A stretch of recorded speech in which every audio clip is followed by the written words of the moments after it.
উফ, রিকা আপুর এই লুকটা জাস্ট ওয়াও। আসসালামু আলাইকুম, আমি মেহজাবিন কলি চলে আসলাম যে একবার থেকে নতুন একটা ভিডিও নিয়ে। আজকে আমি রিকা আপুর এই সুন্দর মেকআপ টিউটোরিয়ালটা করে দেবো। আপুর ইন্সপায়ার্ড একটা লুক করছি। আপুর এই লুকটা আমি যখন দেখেছি জাস্ট আমি পাগল হয়ে গেছি যে কখন আমি এটা রিক্রিয়েট করব।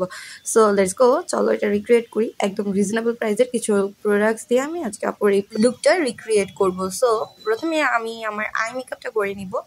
আপুর এই আই মেকআপটা আমার কাছে এত সুন্দর লেগেছে, এত গর্জিয়াস লেগেছে।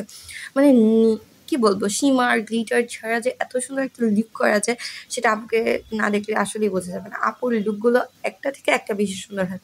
সো আমি আজকে চিন্তা করলাম যে আপুর এই লুকটা আমি রিক্রিয়েট করি। আপনাদের কাছে যদি ভালো লাগে তাহলে আমি আপুর এরকম আরও কিছু লুক রিক্রিয়েট করবো। দেখেন, প্রথমে আমি কনসিলার ইউজ করে আমার আইলিটাকে সুন্দর করে একটা সেট করে নিয়েছি। তারপর আমি এখানে পার্পল কালার ইউজ করছি, ডার্ক পার্পল কালার। দেন আমি মাঝে ইউজ করছি পিঙ্ক কালার। সব কালারগুলোকে না একদম কম্বিনেশনটা খুব সুন্দর করে ব্লেন্ডিং করতে হবে। কেউ প্লিজ আপুর সাথে আমার কম্পেয়ার করবেন না, বিকজ আপুকে আমার অনেক পছন্দ। আমি ওনার মতো করার জাস্ট ট্রাই করেছি। কতটুকু হয়েছে সেটা আপনারা কমেন্ট করবেন, বাট বলবেন না যে অনেক খারাপ হয়েছে বা আপুর মতো হয়নি। আমি একদমই আপুর মতো হতে চাচ্ছি না, বাট আপুর লুকটা আমার এত পছন্দ হয়েছে যে আমি আপুর আই লুকটাকে রিক্রিয়েট করেছি। সো কার কাছে কেমন লেগেছে অবশ্যই কমেন্ট করে জানিয়ে দেবেন। এত কালারফুল একটা লুক আসলেই অনেক সুন্দর। সো আপুকে তো অনেক সুন্দর গর্জিয়াস লেগেছে। সো আমাকে কেমন লেগেছে সেটা আপনারা কমেন্ট করে জানিয়ে দেবেন। এখন আমি চলে যাচ্ছি আমার বেস মেকআপে। প্রথমে আমি একটা স্টিকি প্রাইমার ইউজ করে নিয়েছি। আর আপুর যেগুলো প্রোডাক্ট ইউজ করেছি সবগুলো হচ্ছে শি গ্ল্যামের, বাট আমি যেগুলো ইউজ করেছি সবগুলোই হচ্ছে কিছু রিজনেবল প্রাইসের প্রোডাক্টের মধ্যে। যদি আপনারা চান আমি সেম প্রোডাক্ট দিয়ে করি সেটা আপনারা কমেন্ট করে জানিয়ে দেবেন।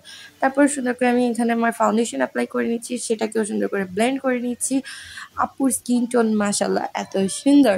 সো আপুর স্কিন টোনের মধ্যে মেকআপটা যত সুন্দর করে ফুটেছে, আমার ডাস্কি স্কিন টোন বা হচ্ছে একটু ব্রাউন স্কিন টোন, ওই স্কিন টোনে এত সুন্দর করে ফুটবে না, এটাই স্বাভাবিক।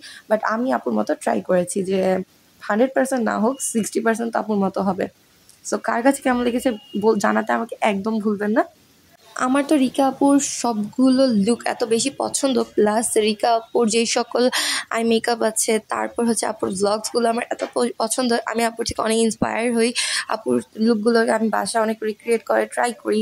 সো আজকে চিন্তা করলাম যে এই লুকটা যেহেতু আমার এত বেশি পছন্দ হয়েছে আর আমি রিক্রিয়েট করছি, সো আপনাদের সাথে শেয়ার করি। তাই আমি আমার ছোট্ট একটা এক্সপিরিয়েন্স থেকে আমি মেকআপগুলো করছি। তো কার কাছে কেমন লেগেছে সেটা জানতে আমাকে একদম ভুলবেন না। এখানে আমি আমার মেকআপে চলে যাই। আমি এখন বেকিং করে নিচ্ছি সুন্দর করে ফেসটাকে, যেহেতু আমার অয়েলি স্কিন, বেকিংটা অনেক বেশি ইম্পর্ট্যান্ট। দেন আমি ব্লাশ অ্যাপ্লাই করে নিচ্ছি। আপুর সবগুলো জিনিস ছিল একদম হাই কোয়ালিটির আর এত ভালো। প্লাস আপু এত সুন্দর মেকআপ স্কিল। আপু তো অনেক বছর যাবত মেকআপ করে, আমি তো খুব কম টাইম ধরে মেকআপ করি। তাও আমি ট্রাই করি যে আপুর মতো নিজেকে রিপ্রেজেন্ট করার বা আপুর থেকে কিছু ইন্সপায়ার হওয়ার। সো কার কাছে কেমন লেগেছে সেটা জানাবেন, আর নেক্সট কেমন লুক চান সেটাও জানাতে একদম ভুলবেন না।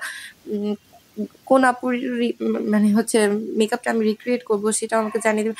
আর রিকা আপুরও যদি কোনো লুক আপনাদের বেশি পছন্দ হয় সেটা আমাকে মেনশন দিতে পারেন, আমি আপুর সেই লুকটাকেও রিক্রিয়েট করে দিব। বা হচ্ছে আমি অনেক ট্রাই করবো, বিকজ কখনোই সেম হবে না, বাট ট্রাই করলে অবশ্যই কাছাকাছি তো হবেই। সো আমার আই লুকটা কেমন হয়েছে সেটা একদম জানিয়ে দিবেন। আর হচ্ছে এখন আমি অ্যাপ্লাই করে নিচ্ছি সুন্দর করে হাইলাইটার অ্যাপ্লাই করার পর আমি চলে যাবো লিপস্টিকে। আপু না, এখানে আপু লিপস্টিক শেডটা দেখেনি, বাট আপু লিপস্টিক শেডটা এত সুন্দর ছিল, এত এলিগেন্ট ছিল। বাট আমি না ওই টাইপের, মানে আমার কাছে ওই টাইপের লিপস্টিক নেই বা ওই টাইপের শেডস নেই। সো আমি আমার মতো করে এখানে লিপস্টিক অ্যাপ্লাই করেছি। সো আসলে লিপস্টিকটার জন্য একটু মিসম্যাচ হয়ে গেছে, বাট আমি নেক্সট টাইম ট্রাই করবো যে একদম সিমিলার একটা কালারের মধ্যে চয়েস করতে। এই ছিল আমার ফাইনাল লুক, আর আমি জুয়েলারি আর শাড়িটা পরে চলে আসবো। সো কার কাছে কেমন লেগেছে, আর দুইটা ছবিও নিচে আমি একসাথে দিয়ে দিব আমাদের।